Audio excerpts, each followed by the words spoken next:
Yo, I am HyphenX, and welcome to the Great Conversation Podcast, where we indulge in healthy dialogue about topics that are important in today's society and culture. All right, man, this one is going to be a special one. I got one of my homies on with me today. Known him, I don't know. We in the I don't know how long I've known you age of our friendship. So it got to be 15 plus. It got to be. Well, I don't know. It probably longer than that. My son, 19, yeah, 15 plus.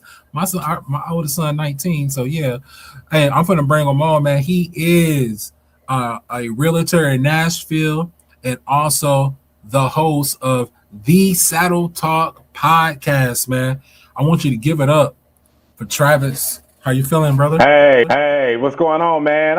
Yeah, you're right, man. We have known each other for a long time because Travis and which one was it? Jaden? Jaden, yeah. Yeah, were born at the same time, and Travis is 19. But I knew you before you had Jaden and stuff like that. So about Yeah, like 20 some years, man. and we Yeah, out here. And we I out know, here. right? Yeah, I know, right? The original podcast was me, you, and Ree. Real no, that's real talk. I know, right? We joke about it a lot, but Yeah, that's actually the real thing, man. Just imagine if we had everything like that we're we needed back yeah. now. You know Yeah, what I'm oh saying? man, Podcast. we would definitely be it'd be a number one seller, man. Oh yeah, Number one seller, man. we the original Breakfast Club. I know, right?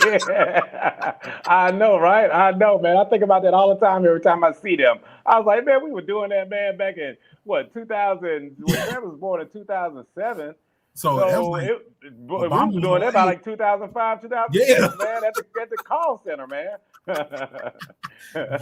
getting it I forgot what in. that place was where we used to work at, man. CTC Nova One, Yeah, CTC, Nova One. Yeah. It went way back on that one, man. all the way back. I Well, know, Travis, right? I've been knowing you for a while. I was the first guest over on your podcast, man. Oh, yeah, that was a good one, too, man. Thank you so much for allowing me to bless the mic.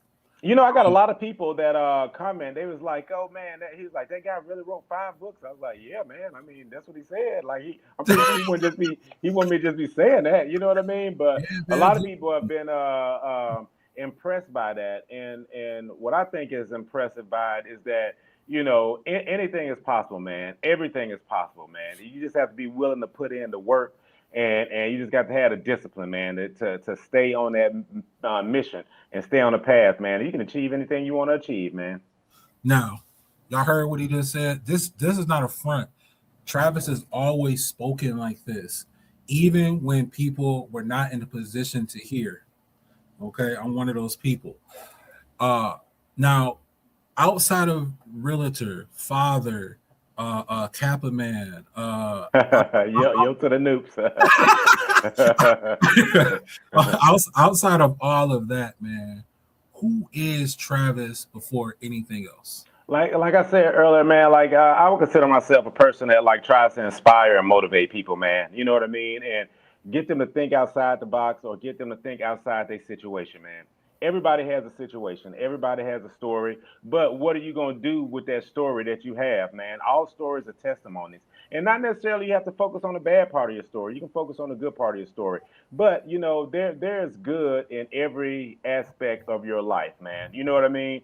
And every idea that you have and every thought that you have that's an idea, that's just God speaking to you. And when you're talking to somebody and you're listening to them, I try to be that person to tell them like, hey man, why don't you try to do something? Why don't you try to do that or try to do that? But eventually it's up to you to do it. But I like to be that catalyst to help motivate people and to live their purpose, man, and live who their true selves is, man, in a positive way, of course. Of course.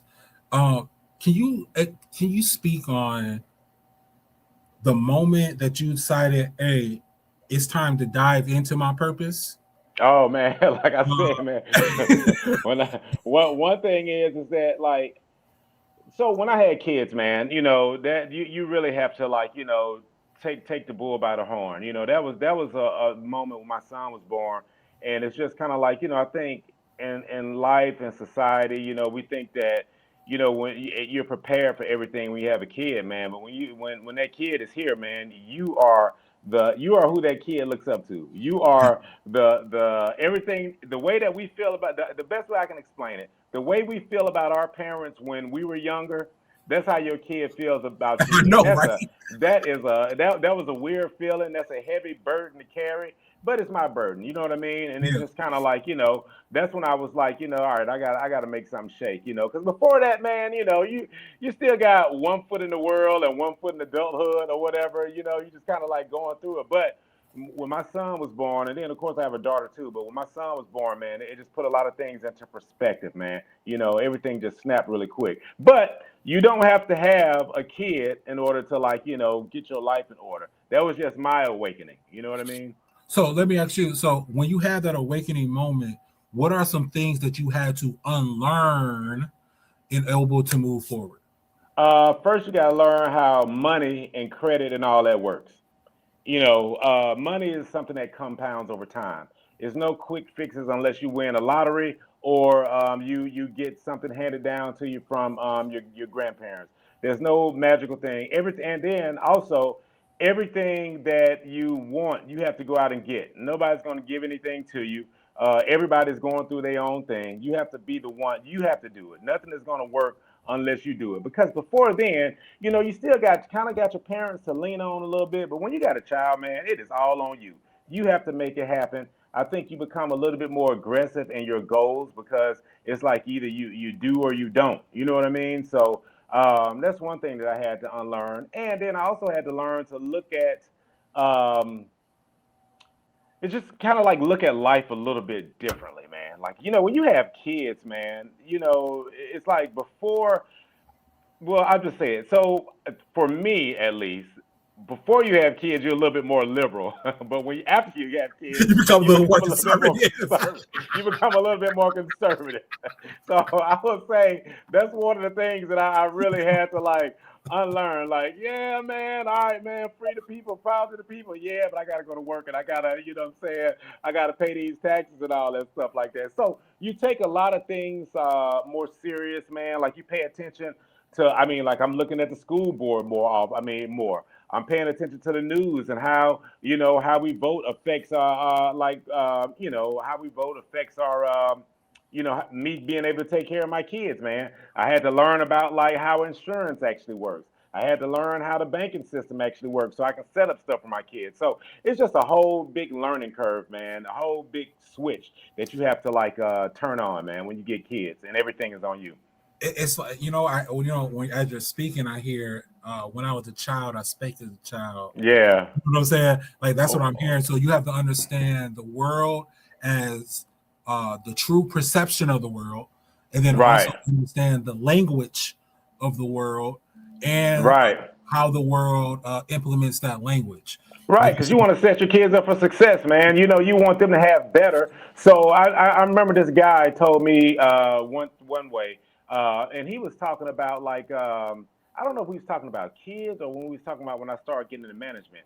But I was just kind of like, he was like, teach your kids what you wish somebody would have taught you. And I was yeah, just kind of like, dang, man, yeah, I'm like, you're right. You know what I'm saying? So, and that's what I strive to do, man. yeah. I live off that moniker. I live off of be who you wish you had when you were younger. Right, right, right. Yep.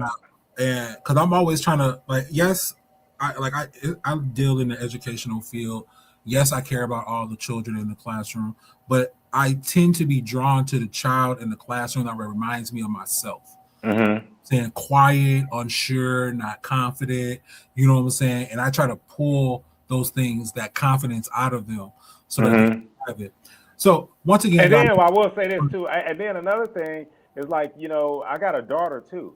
So that changed my perspective a whole lot. Probably even more of me having a son because like when you are male and you have that way of thinking. My daughter, I would say, taught me how to listen to the other side more, listen to women more, and understand women. My daughter is the biggest teacher as far as, like, understanding, like, women and how to treat a woman. You know what I'm saying? So yeah, that's another example of learning what you have to, what you've learned, especially having a daughter, man. Now this ain't part of my notes. Let me ask you this. Let me see if let me see if we about to keep it 1,000. Would you say it's different raising? Let me not say different. Let me say, would you say there's differences in raising sons versus daughters? Oh, most definitely. Oh, most definitely. I think yes, and I would say this: like when your son is younger, he's going to cling on to his mom more. That's just how it is, man. Yeah. I am there. I'm the disciplinary person. I'm the authoritative figure. He listens to me, but he's going to go for his mom. It's not like that with your daughter. Your daughter clings on to you a lot more. Immediate. So yeah, immediately, and your daughter studies you a lot more. So how you move and how you act, that she pays attention to that. And there's going to be a time when she goes off into the world, and she's going to probably be looking for a mate.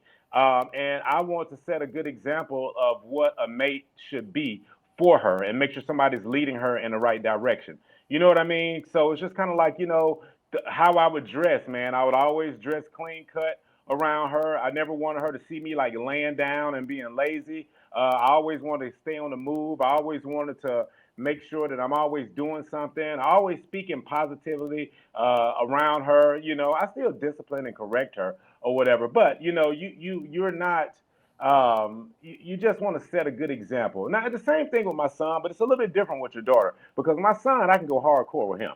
But with my daughter, I have to learn. I had to learn how to talk to her and not talk at her because my son, he fall down. Man, if you don't get up, quit Oh, crying or yeah. whatever stuff, because his mom is going to give him that. You know what Yeah. I'm saying? That. But my daughter, her mom is going to, give her that, but I have to give her that plus that structure or that what do you call it? I have to be her rock, but I have to be her disciplinary person as well. You know what I mean? So with my daughter, man, it's 10 times different, Right. completely different. Same movie, different roles.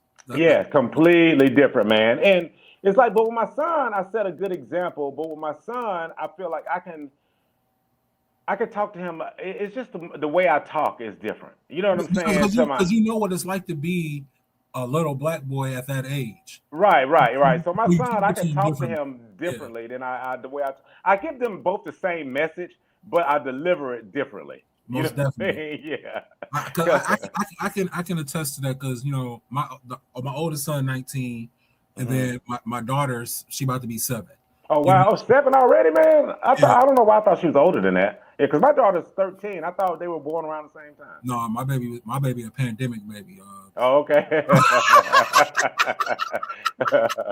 She Yeah. was born in 2019. Man, I started all the way over. Oh, okay. Yeah, she's about to be 7, so I can agree with you on that. Now that I'm older, I do parent a little differently. You know what I'm saying? The foundation, the Hmm. morals, all that is the same. But like you said, how I deliver it is a little bit differently. Like you said, Right. I talk more to my daughter. That really spoke to me when you said Right. I speak to her because one thing that all three got is I want to see your thought process. Hmm. You know what I'm saying? So I will lead conversations in a way where I'm trying to see how you think. You know what I'm saying? I'm like, so that's how you think? You know what I'm Yeah. saying? Like, my daughter thinks a little differently Right. than my son, so therefore I have to give her a message in a different way. So one thing that I've learned, man, this one guy told me, he was like, find a hobby that you and your daughter both like together, and that way it'll build upon that. So a lot of people don't like Taylor Swift, but I'm like, hey, man, I have no issues with it because me and my daughter bond over Taylor Swift. You know what I'm saying? So I know a whole bunch of Taylor Swift songs. I know what's the guy name? The Weeknd. She likes The Weeknd too. So and then she likes to draw like these.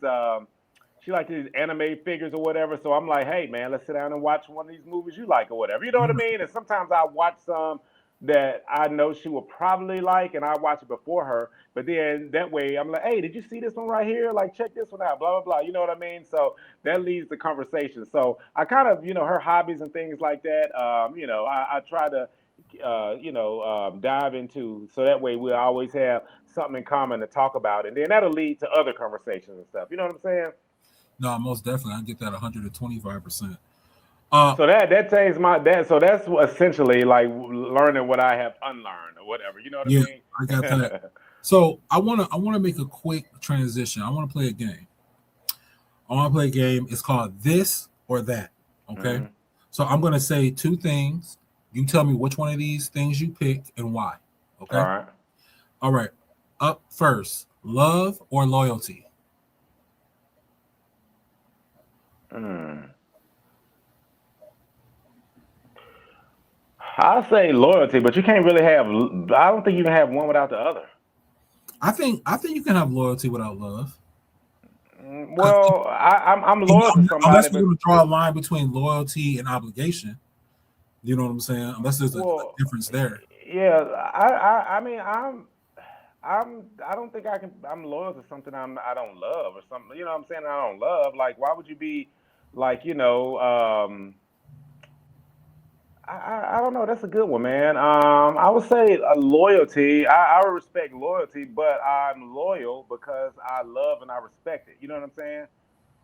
But if I can love somebody, but or love something and not be loyal to it. You know what I'm saying? Wait, Like, wait, I want to make sure I got that right. So you're saying that you think that you can't have loyalty without love, but you could have love without loyalty? I think you can have loyalty. I think you can have yes, yeah, yes. You can love something but not be loyal to it, but you can't be loyal to something without loving it. You know what I'm saying? Because like I love eating cake, but I'm not gonna be loyal and eat cake every day. You know what I'm saying? Loyal to it or whatever. But like I don't know if that was a good thing, but I think I don't know. I love cheesecake, right? Like I yeah, love cheesecake. So anytime there's a dessert option for something, I'm loyal to the fact that I always look for the cheesecake first. yeah. You But see, yeah, I get that, but I don't always choose that. You know what I'm saying? Even though I love cheesecake, I don't always choose it. You know what I mean? But I think in order to be loyal to something is sacrifice and love. And when you sacrifice something, you when you're putting in sacrifice, that's because you love it. That comes along with discipline. You know what I'm saying? Like loyalty and discipline is kind of like, almost kind of like the same thing. You know what I mean? And love to me is more sometimes it's just kind of like and emotion. Like you can love something right now, but then you don't love it anymore, so you're not really loyal to it. But if you're loyal to something, then that means you love it. Like, oh yeah, I'm loyal to this. I love it. You know what I mean? I love what I do. okay? Some people will call that a player answer. Um, Well, because if you think about it, man, like how can I put it? Like for example, in your profession, like say I don't know, you want to be a doctor or something like that, man. Well, you're gonna put the discipline and you're gonna be loyal to the practice because that's what you love doing. Like I love football, but I'm not gonna be loyal to going to practice and being on the football field every day practicing it. You know what I'm saying? But if you're loyal to that craft, you're gonna go out there, you're gonna put in the work, you're gonna put in the discipline, you know what I mean? You're gonna be out there. I love the game of football, but I'm not loyal to it to where I'm going to put in a practice thinking I'm going to go to the NFL. You know what okay. I'm saying? If that makes sense. No, it makes sense. I mean, your answer is your answer. You know what I'm saying? Yeah, yeah, yeah, Yeah. yeah, yeah. Okay. Now, respect or popularity? Oh, respect, man. I knew that was easy. Yeah, respect. I don't even think. I think that's self-explanatory. I'd rather be like this what like Manny Fresh said. I'd rather be local and rich than nationwide and broke. Yeah. World tabernacle.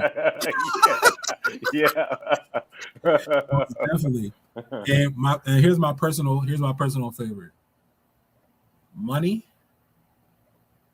freedom. Well, I think money gives you freedom because when you have money, you got your time. Because all money is the more money you have is like when you get money, you're buying your time back, and when you buy your time back, then that's giving you freedom. You know what I mean? So I would say money because you can be free. Like you can be free on the street and not have a house and not have a place to sleep. You homeless people, I mean, are free. You know what I'm saying? But I guarantee you, they would love to have a nice warm bed to lay in or a roof over their head. So I would go with money, man. Money can provide the freedom that you're looking for and buying your time back. So we got to know Travis, a little bit more with those with that this and that.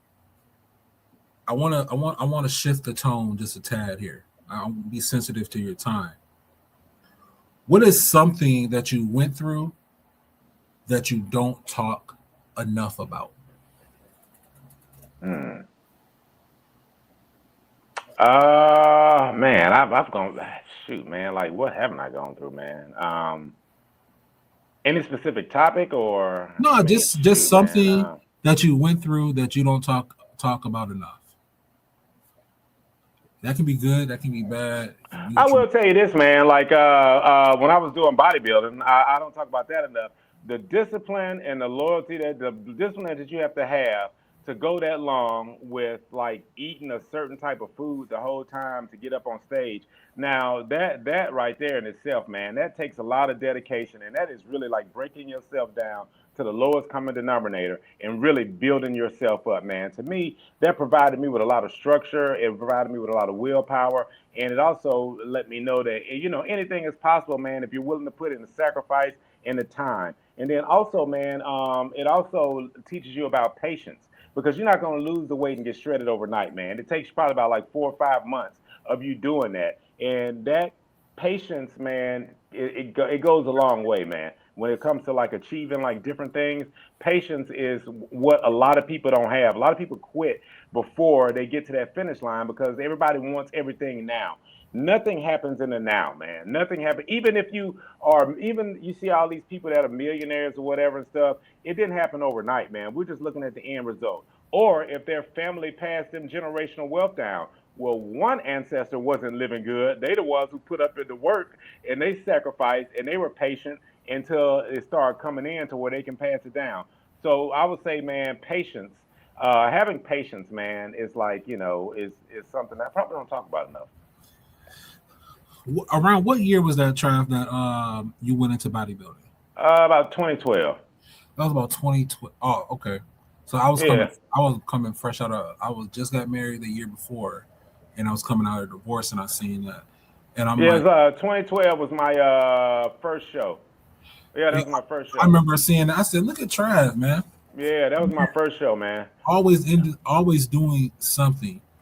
Always like I don't know if y'all know this. Like, there's a lot of people who helped build HyphenX, and Mike, Reed, Tia, Travis, even Jamitha. They all help build HyphenX. When they say you keep people around you, iron sharpens iron. Well, iron meet the other iron. This is Trav. Uh, Hey, you and you were part of my growth as well, man. Yeah, yeah, you know what I'm saying? I remember when you came up with HyphenX. Oh, what a time to be alive! Yeah.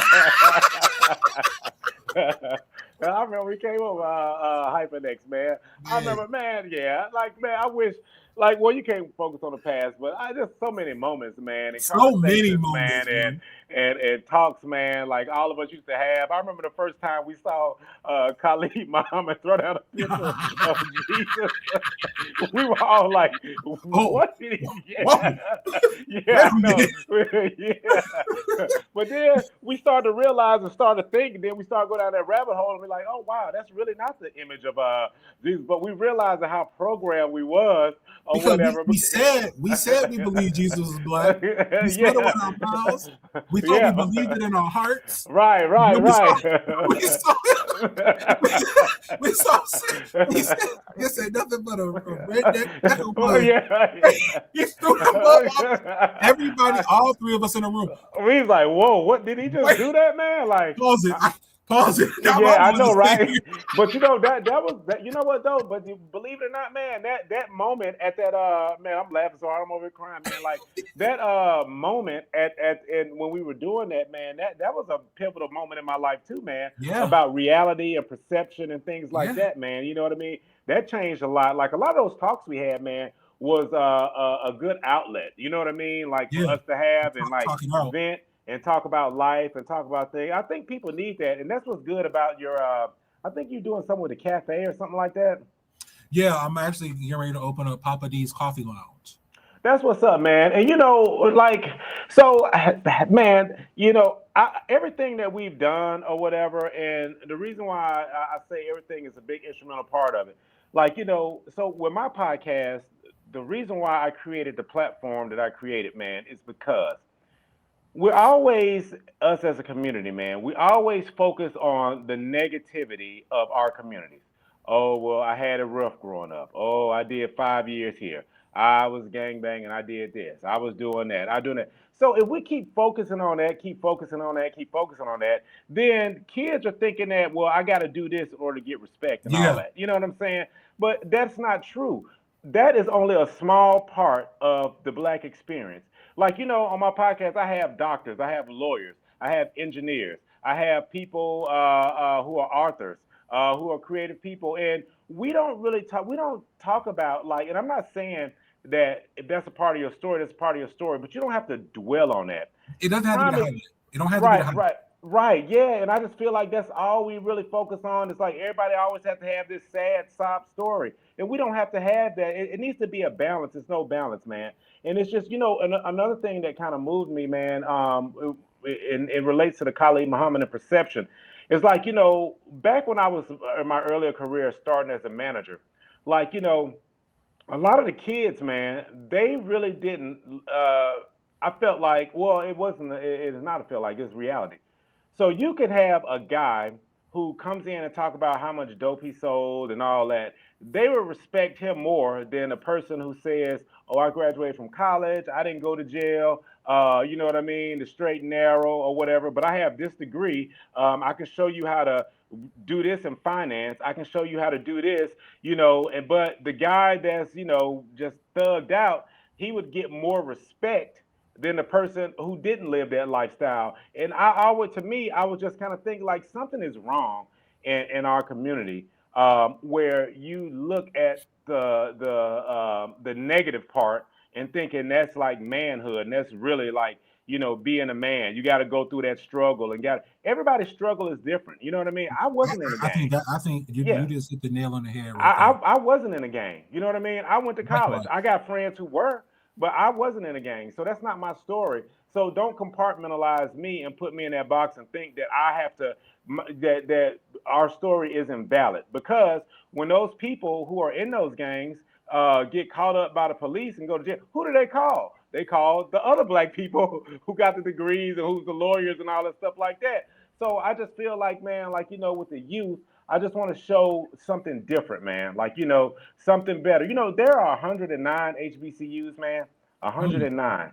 I graduated from Tuskegee University, man. Tuskegee experiment. They happen at Tuskegee, but the Tuskegee Airmen. When I see on TV when they say like, oh, when I see if there's a black pilot, I'm going to see if they're qualified. Well, black men were qualified enough to fly planes in World War II. As a matter of fact, the Tuskegee Airmen did not lose one cargo ship in the whole war. They were only unit that didn't lose one. As a matter of fact, there is you can get your pilot license now on the campus of Tuskegee University and become a pilot. They have 19-year-old and 18-year-old kids that are getting their pilot license as we speak in Tuskegee as part of the aerospace engineering program. And I know there's a lot of other things that are going on in other colleges. Also, I was talking to one of my frat brothers. He has he is VPG construction company. They are building a part of Xavier University, building a medical facility on that campus. You know what I mean? And so those stories need to be told just as much as, oh man, like the stop and frisk. We already know the police doing stop and frisk. We already know all that stuff. Why not shift the focus, man, and focus? Not saying that we don't need to be aware of all that, but why not shift the focus on the positive things and the people that are doing good, man? You know what I'm saying? Instead of focus so much on the negative. So Yeah, that Khalid Muhammad moment was kind of like a way that kind of like switched my perspective. Like, man, whoa, wait a minute, he's right. You know what I'm saying? like that moment, for me, it was a difference between belief and what you truly believe. Yeah. You know what I'm saying? From the programming that you had to what you truly believe, and then when you're slapped with it in the face, Yeah. how do you respond? You know what Right, I'm saying? right. 'Cause I used to say this a lot. I'll be like, man, like you'll be like, see how your brain unlocking? Because I have Yeah. a lot of those brain unlock moments. You know what I'm saying? Yeah, yep. You know, like a lot of it. Like I'm almost embarrassed to say this, but I remember when I finally realized I was hanging with Travis and Ree. This is early. This is almost embarrassing. When I Mhm. finally realized that Egypt was a part of Africa, but I've known, Yeah. but I've known this my whole life. I just never put Yeah. it together. You know what Right. I'm saying? I was like, wait, what? Like, Right. it's right there. Yeah, You know because what I'm yeah, it's the whole perception, man, or saying? Yeah. whatever, trying to like separate that place because there was so many great things that was created and things like that, man. And it's just kind of like I just want to be and my platform is open to everybody. I have a lot of different ethnic groups on there, but I mean, but I want to show the positive, man. It is so much negativity right now going on in the world and in America, man. But why not focus on the positive, man? Why not flood the airways with positivity, and then and things have changed because even in the Bible it says, "When my people who are called by thy name change their wicked ways, then I heal the Yeah. land." You know what I'm saying? Yeah. So it's just kind of like if you look back in the 50s and all that, even though we were going through a lot of stuff, man, as a community. But if you look on TV, it always showed the family. It showed the mom, the dad in the house. It showed the kids, all of them eating supper together, breakfast together. They having family discussion. You know what I'm saying? They showed more of a family unit and things like that. But now it's just all kind of like chaos, man, and it's just too much. And a lot of these kids are growing up, man, thinking that that is the right way to be, man. And a lot of them don't listen to like proper direction because they don't see it, man. It's just that they're pumped with so much of this stuff, man. Like and I hate to get on like celebrities, but like with that whole Megan Thee Stallion and Hey, Slate. get out my head. Yeah, but listen, man, it's just kind of, and I'm not gonna dwell on that, but like, why are we focusing on? It's like that's them two. But I can show you a whole bunch of couples who have been together for years and are doing just fine. So just because they didn't work out, that doesn't mean that you and your partner, or you and your husband, or you and your wife are not going to work out. You know what I mean? And I only bring that up to say that like we need better imagery. We need like a lot of people thinking like, oh man, well you can't be in a relationship. You can't be yeah, you can, They got man. the women doing the cheat first campaign now. That's so wrong, man. That is a wrong way to do it, man. That's so wrong because It's what stupid. if you got a guy that's really loyal and you go out and do that for somebody you really don't even know? And then what if you catch something and bring it back to him? That's wrong. You should that to me that is so wrong, man. That is really a wrong thing to do. So I just say that we need to put out more positive imagery. So I like me, I'm going to start having couples on, like that are doing. I had one guy on. Yeah, you had a couple of them. Yeah. Him and his wife they started a restaurant. And there's another thing about like, yeah, you shouldn't go into business with family. I'm like, who Who made says that that? up? Yeah, well, Tell it to everybody the said Rothschilds. exactly the Tell it to the Hiltons. Weinsteins. Yeah, You yeah, know what I'm saying? exactly the Hiltons, the Walmart people. Like Yeah, the everybody goes Waltons. into Right. business with their family, but we are taught like, oh man, you shouldn't go into business with your family. Why? You should want to be in the business with your wife, man. Because if that is if your wife, like if y'all are in a really loving relationship, if you succeed, she succeeds, the kids succeed, the kingdom succeeds. You know what I'm saying? Like if I can go back in time, like Jay Z said, if I can rewind it back to the beginning, like before, like me and my kid's mom went our separate ways or whatever, I would have went into business, like done a business with a person or whatever, with a wife or something like that or whatever. I think that's the best thing that you can do. You know what I'm saying? It's like, why not be in business with your wife, especially if you go into a business meeting? Why not take your wife with you because she can see things that maybe you wouldn't notice, and What vice versa, Beyonce man. say? Bring me along just to compliment the deal. You know Yeah, what I'm yeah, man. You know what I'm saying? So it's just kind of like I just want to change that perception, man. Like in what's being put out there right now, man. Bring back the Cosby shows, the Silver Spoons, the saying? Very good. Different World. You know what Yeah, I'm saying? Like those kind of like wholesome shows, man. You know what I'm saying? So I like that. And before we get out of here, because like I said, I want to be respectful to your time. Mm-hmm. I want to play. This is another segment, and it's called "Finish the Sentence" All because right. we're the great conversation. But before I jump into that, I remember what I wanted to say. We went to a, a conference. Tavis Smiley then was there, but I want to draw attention to Tom Burrell, the Mm-hmm. author of the book Brainwashed. That book changed my life, right? And Mm-hmm. the things that you're speaking on are the things that he outlined in the book about taking everything negative and turning it into a positive. You know, Mm-hmm. so positive representation.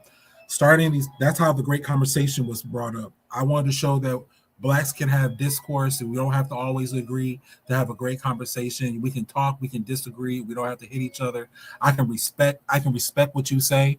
You know what I'm saying? I can understand where you come from, but I do not have to agree with you. You know, Right, right. I wanted to bring that to the forefront. With me working deeply into the mental health field now with licensed therapists, you know what I'm saying, producing their podcasts and things of that nature. I wanted to change the getting it out the mud narrative because we're the Mm-hmm. only race of people that is talking about this, getting it out the mud, getting it out by yourself. You can't get nothing out the mud by yourself. Nah, Like man. if you get your car trapped in a mud ditch, it's gonna take several people and probably somebody who has some type of machinery or chain to get you out. So Right. getting, even though you can, there's some people who have gotten out the mud. It's a much better strategy to surround yourself with like-minded people on the same mission as you. Oh You know, yeah, man. I don't think nobody's there. Nobody's gotten out the mud. Somebody had to say yes to you. You know what I'm you know saying? what I'm Like, saying? yeah, yeah, yeah. Another thing I want to hit on because a lot of people being with how I look. Why do I have the American flag behind me? Well, I will tell you that I tell people this all the time. Well, first of all, I was born in Birmingham, Alabama, which is Right. a state in the United States of America. That's number This one. this flag right here, man, it represents where I'm from, but just like it comes with a lot of negativity, Tuskegee University was founded in Tuskegee, Alabama, which is a city and a state that's in the United States of America. We have all these HBCUs. Everything that our ancestors built in this country is a part of this too. You know what I'm saying? So when people be like, "Oh man, you got the American flag. Oh man, you're a sellout." How am I selling out, man? How What my flag do ancestors they think picked. you should have back there? Yeah, my parent, and don't get me wrong, like I do like the trans American, the red, the black, and the green, but this is our flag too. My ancestors picked a lot of cotton in this country, man, to lay down the foundation. So why can I not represent like their struggle as well? We've had people that fought in World War I, World War II. My dad was in the military. My grandfather's brother was in the military. We got Howard University. We got Tuskegee University. We got Hampton. We got Morehouse. We got Spelman. You know what I mean? We got all these inventors that are African American inventors who all invented things and created things in the United States of America. And are we going to just give it up because of what we don't agree with like administration or a certain group of people? Like, no, man, I always represent the flag because to me, it's more than just like who's in office right now. You know what I'm saying? When I go on the campus of these HBCUs, man, or I go talk to people who are like really doing well. Like one of my frat brothers is a judge in Alabama. My sister right now is running for state representative in Birmingham, man. At District 60. So it's like all of that is up under this flag, man. You know what I mean? So it's just kind of like you don't have to like just because you represent the American flag, man, does not mean you're a sellout or you don't love your community. You know what I'm saying? Like I Well, just the think that community is located in America, right, and exactly, and yeah. and what I tell people, I just take it back to the bare necessities. I say, what was the fight for? What was the civil rights movement for? And Right, what was it for? It was for us to be having equal and fair based off the Constitution because we're not half citizens, we're right, full citizens of the United States of America. Right. And I'm not, yeah, and Okay. that's what I tell people. Like, we just gonna give up all that history just because you don't like the current administration. Like, that ain't got that, because this means something different to me than some to whatever somebody else it means to somebody else, some other group. Every group has a different meaning behind this flag, and we have a meaning behind it as well. So I don't think we should run from our past. You know what I mean? We should capitalize on it. We got a lot of good that we have done in this country. You know what I mean? In America. You know what I mean? I am an American. And then the same niggas will still be loyal to the Bulls, and the Bulls ain't made it out the second Exactly. Yeah. Or you be loyal to a street to the corner, Cubs. like you'll be loyal to a block or a hood that can come that anytime the government can come and say eminent domain and take everything out and then move everything out, man. You know what I mean? So it's just kind of like, man. Dude, I can go a whole bunch of different ways, man. I was talking to one of my frat brothers today, who I had an episode with, and he's in construction, man. And like, in Louisiana, man, they go around and they are like revitalizing the communities. They are buying up the community, man, and No. making them better. You know what I mean? And that's what the whole thing is about. I used to think, like before Khalid Muhammad, I used to think that success was moving out, like moving away from the Yeah. hood. That's moving away, and I hate calling it the hood, but moving away from your people and moving to another neighborhood. No, man, success is taking what you learned when you went to school and coming back to that community and elevating that community, man. Back in the 50s and 60s, my mom talks about it all the time. She's like, because we couldn't go to different communities, we had our cleaners right there. We had our own grocery stores. We had like our own barbershops. We had our own laundromats. The teachers, the doctors, and the lawyers all lived in the same neighborhoods and stuff like that. You know what I mean? So I just think that, like, it's a lot of information that we are not exposing to the next generation because we're so focused on all this negative stuff. You know what I mean? Like what's being pumped out. So to counter that, man, that's why like your podcast, mine, and other good ones, to pump out all this positive stuff that's going on, man. You know what I mean? To help make better change. Most definitely. All right, so I'm gonna move into our last segment here called "Finish the Sentence." Okay, All right. I just need you to finish these sentences. I don't want you to overthink it. We just want truth. Okay. I used to be blank. Now I'm blank. Let me see. Um, oh, hey, I can be. I used to be blind, but now I see. Just like There you go. like on the campus of Tuskegee University, there's a statue, and I encourage everybody to go look at it. It shows Booker T. Washington lifting a cloak off of a uneducated person, and he has a book in his hand. He has a chisel and hammer, and it's called lifting the veil of ignorance. You know what I mean? So I would say yes, man. Like my perception of things is a lot different, man. It's not always before, victim mentality. Oh man, everybody's against. Okay, now that you know that what are you gonna do to counter What are you that? You gonna do can't about just keep, yeah, you can't just keep focusing on it, it? Put waking your up or hands up. whatever. Like, yeah, it's like, so Swing what are back. you gonna do? What are you doing to counter that, man? You know what I mean? Like I was talking to this one guy the other day, man, and he was like, man, yeah, man, the police is always like messing with you. And I'm like, to be honest with you, I haven't really had that many encounters with police really in a negative way. And I'm like, presentation is everything, man. Now, think about this. Say, for instance, you get a police officer of any ethnicity, and they never grew up around, a certain type of group. Now, I know that just because you wear jogging pants and you got dreads, that doesn't make you a criminal. But if you are constantly looking at TV all day long in the media, and it shows like the drill rappers how they dress, you're gonna have that certain type of perception. You know what I mean? And so if they see you, of course they're gonna have some kind of like idea. Now I'm not saying it's good, but at the end of the day, man, you have to prepare yourself for when you go out and you go out and face the world, man. You have to prepare yourself, and you have to be mentally prepared, and you have to be spiritually prepared as well, man. You know what I mean? So I always try to encourage people, man. Like, people used to come to the store, or guys, when they would get interviewed and things like that, and they wouldn't have on a suit. I mean, they wouldn't have on like basically they're coming there with jeans, tennis shoes, and a t-shirt, but they want a job. But I'm just thinking to myself, like, man, you could be the most educated person in the room, but nobody's gonna take you serious because you didn't have enough discipline to go buy just some decent khakis. You don't have to have the most expensive pair. Get you a nice little tie and a nice little button-down shirt, man. But anyway, like I say, man, we can go on for hours, man. No, I agree. I agree with parts of that, but I am on record here at the Great Conversation Podcast. Uh, the responsibility to reshape that perception will be on the one that's getting paid.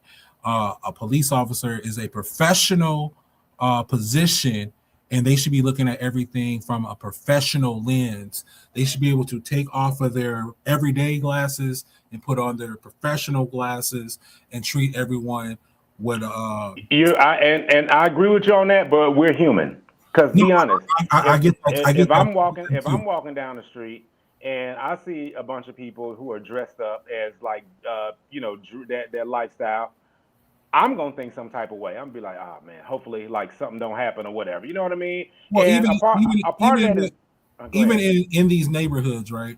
Because I'm really big on police being, especially if you're patrolling, you should have an idea of the neighborhood that you're in, the people that are there. I'm not an extremist where I believe all cops are bastards. Like I'm not in that extreme. I do think that the system has painted an unrealistic picture of what justice looks like. And I do think that we need to revamp that and maybe get back to the times where police officers patrol neighborhoods they're actually from that city. Well, that's how it's. I think that's how it's supposed to be. But I think when you're a police officer, you have to live in that area. Well, you know I know here in Rockford, like a lot of our police officers are coming from out of town, like Roscoe. Some people, right. Like they may not, and then they're patrolling on like the. That's a whole nother conversation. Yeah, I know it is, man. It's kind of like a catch-22, man. Think about it, man. Like if it's a poor neighborhood, and you want a nice house, it's like, can you really live over there? You know what I'm saying? So you're right. That's a whole nother topic, man. You know what I mean? But I do feel like, man, presentation. As much as we say don't judge a book by its cover, man, everybody does, man. Presentation is your how you present yourself starts the conversation before you even open your mouth. You're right, because if I see the white dude walking down the street with the buzz cut, or if I see the white dude with the bald head and the tattoos and the leather jacket, you're like, I perceive them a certain way too. Right. So here's another question. Success without blank is not success. Success without blank is not success. I don't know, man. Success without I take it back. Success without living in your purpose and living in your truth is not success, man. I like that. I would have said, but for me, I would have said success without results is not success. That's what I would say. Yeah, because when you're living in your truth, you're gonna get the results. You can get results, and it's really not success. I mean, like yeah. So I just think living in your purpose and living in your truth, like living in your purpose, man. I think that's success. My younger self would say. Oh, about that? No, this is just something. This is another question. My younger self would say, if your younger saw you today. Oh, if my younger self, my younger self would be like, man, where all our 10 cars at, man? Where's our I don't know, man. Where's our 17 houses and a 15-room mansion and all that? So that's what my younger self would say. But then I had to sit down and talk to him and tell him, you know what I mean? Like, all the decisions you made is the reason why we're here right now. Right. I had to step in. Yeah, I had to step in and figure it out. So my younger self should not question me at all. You know what I'm saying? But but my younger self will probably ask that, depending on which era. You know what I mean? But I think I'm pretty positive my younger self would be proud. Be like, oh, we turned out pretty good. You know what I'm saying? Got about 3 more questions here. One thing people gotta try at least once is.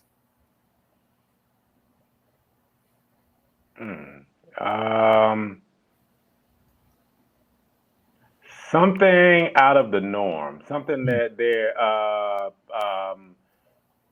something that it's something that they're uncomfortable with, because comfortability does not create growth. So get out of mm. your comfort zone. Say for instance, you want to learn how to play the drums. Well, go learn how to play the drums. Or you want to get in shape, or you wanted to learn something, or you wanted to read that novel. Read that novel. You know what I'm saying? So I would say getting out of your comfort zone. At the end, let me see where to go. At the end of the day, I just want to be remembered as. A good person. And final question: a great conversation is. I would think a great conversation is two people conversating, not to argue or debunk, but learn from each other. Mm, we love that answer. Uh, Trav, I hesitate before I say your name every time because I want to be like T-Rav. You Oh know, yeah, yeah, I know, right? Hey man, I know that's what they're. Yeah, man. Yeah, I know, right? I pause every time. Let everybody know where they can find you, where you at, all your socials. Go ahead. Okay, man. So you can find me at the SaddleTalk podcast, and I'm on Facebook. I'm on Instagram. I'm on LinkedIn. If you are not on LinkedIn, I would encourage every business professional to get on LinkedIn. Start your LinkedIn account. So I'm on Facebook. I'm on Instagram. I'm on Spotify. I'm on Apple Podcasts. I'm on LinkedIn, and I am on YouTube. And that's the SaddleTalk podcast. And if you are in the business of moving down here and you are in the business of looking for a house, you can always contact me. You can shoot me a email. Well, the first email, if you want to come on a podcast, the Settle Talk podcast, at iCloud.com. And my real estate is Travis Gooden at KellerWilliams.com. So I'm with Keller Williams Music City. Nashville is a thriving area. I'm also about to get licensed in Alabama as well. And then I also do speaking engagements. We're gonna have a couple of events coming up pretty soon too. I'm working with a couple of people and stuff like that. So we'll stay tuned. But everything will be on the media outlet, on the social media outlets. Hey man, I love it. Oh, and go on the Saddle Talk podcast and check out the episode that the Neds and I did. That's a really good one. Oh yeah, check us out, man. We dove into it. So um right now, guys, I'm coming out with a new book. I'm actually coming out with two new books. One is called I Ain't Got Time to Waste. Mm-hmm. Okay, it's stop chasing the wrong customers and build with the right ones. I do feel as if a lot of us spend a lot of time speaking to people who have no intentions of doing business with us. So it helps navigate exactly how to speak to your niche audience and how to maximize sales in that. And then I also have I'm putting my toe in the graphic novel uh, spear with a like a graphic novel that's about myself, myself in HyphenX, and Okay. it's called excuse me, and it's called The Part of You That You Avoided. So Mm. get ready to look for that. That'll be out within the next 60 days. Both of these books be out within the next 60 days. So guys, don't forget to check it out. Hey man, I've enjoyed myself. Check out the Saddle Talk podcast with my boy Trav here, man. Check them out. You're trying to buy a house down in Nashville, soon to be Alabama as well. Check them out. You know what I'm Oh saying? yeah. If you're black, get down there. You got a black realtor. Let's be intentional about circulating that black dollar. Okay. All right. So I don't have any much more to say, man. Trav, thank you so much for coming on, man. I I appreciate appreciate you having me, man. your patience as well. And remember what we always say here at Great Conversation Podcast, guys. You don't always have to agree to have a great conversation. Peace. I appreciate you, man. Boom. All right. That's the end of the recording.